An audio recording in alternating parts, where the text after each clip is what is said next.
my next assignment was to actually be on the mite boats. And the ones that kind of described how they were camouflaged, they had a wooden hooch on the back that would hold up to 6 people. And it was, they were dented and damaged and all of that. And what our assignment was to take supplies, in some case troops, down into the Mekong Delta.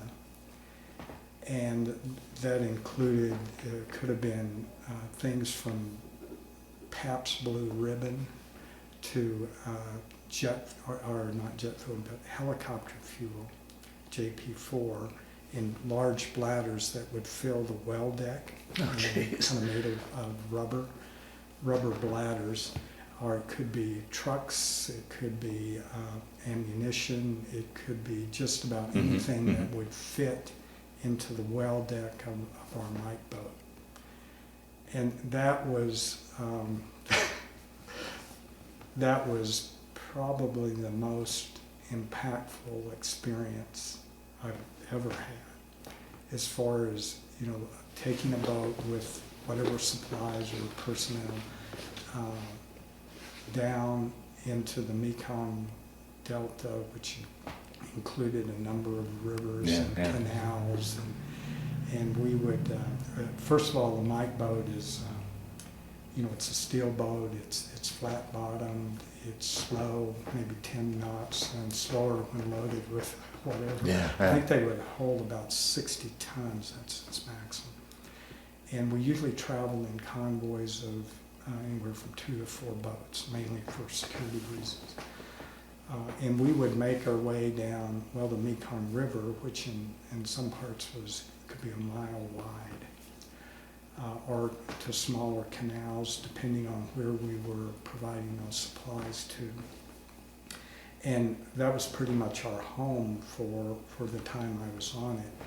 And that's where you really got close to the people you were working with. And it was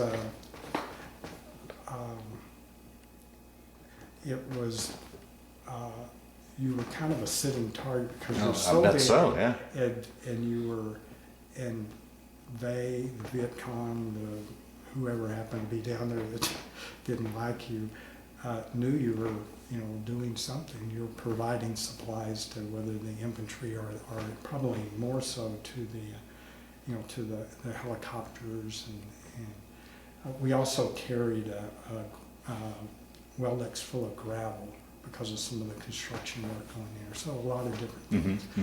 But that's when I really realized, we had rocket mortar attacks, but this was more, directly at us, and just the climate down there. At the time, it was very active down there as far as the Viet Cong. So from the riverbanks, or from the sand pans that would be in the river. I mean, there was a lot of traffic down there. You didn't really know what was going on. So we received a lot of fire, and we returned a lot. Sometimes we would get in trouble and we'd have to call in the Cobra helicopters or Navy patrol boats.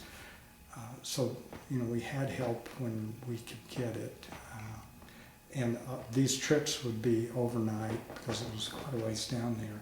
And at night we would pretty much all get together and kind of moor in the middle of the river, unless we were in a little canal or something.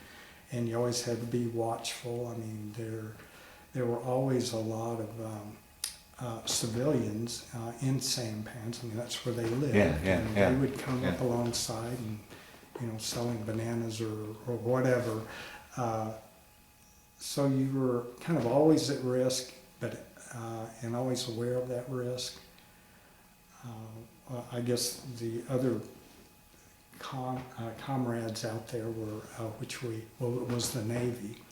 I mean, they were very active with their, swift boats or PBRs, or they had larger vessels that were larger than what the mite boats were, and they were doing the same thing we were, only some of those were specifically there for protection. And that wasn't our role, even though we could protect ourselves. So I spent about 6 months doing that, and the best part of my lifetime education, I guess. Well, on the boats, we were always on duty. And what we did as far as food is concerned, it was primarily sea rations. And on occasion, and on a few occasions, up and down the river, our favorite thing to do was to come alongside the Navy. They were called reefer barges because of the temperature, not because of something else. And they always had the best food. I mean, the Navy, except maybe those on PBRs and stuff like that, where they had the good life as far as food. And the people on the barge, the Navy personnel, they were always welcoming because they knew what we were going through. Because we were, we weren't in uniforms or anything. We had cutoffs, and we had a T-shirt and a flak jacket, and usually had a helmet on, but not always.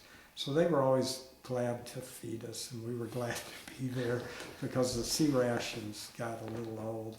And we also did, buy food from, the other folks on the river, the sampans and the mamasans and all that. Was there, this whole time, I get the impression that you never knew who was who. No. And you always had your on your guard. You could never let that down. How did you release that pressure? It seems like you're constantly, you just can't let... Well, yeah, I guess you just had to. You just had to not be afraid of everything. And I think after a while, in some way, you could kind of know that. Use your best judgment, but you always were on your toes on the boats because you never knew when something would happen. Yeah, geez.